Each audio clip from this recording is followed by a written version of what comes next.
Top quality और consistent performance के लिए सिर्फ सिल्वर पंप नाम याद रखना। મહત્વના સમાચારથી જમ્મુ કાશ્મીરથી સમાચાર મળી રહ્યા છે।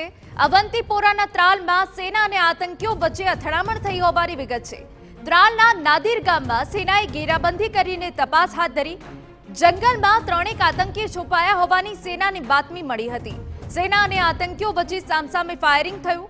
સૈન્ય કાર્યવાહીમાં એક આતંકી ઠાર થયો હોવાની સૂત્ર પાસેથી વિગતો છે।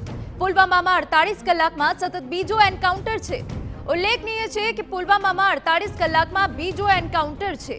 આ પહેલા મંગળવારના રોજ શોપિયામાં ભારતીય સેનાના જવાનોએ લશ્કરે તૈયબાના 3 આતંકીને ઠાર કર્યા હતા અને હવે પુલવામાના અવંતીપોરાના ત્રાલમાં આતંકીઓ છુપાયાની બાતમીના આધારે સેના દ્વારા કાર્યવાહી હાથ ધરાઈ છે।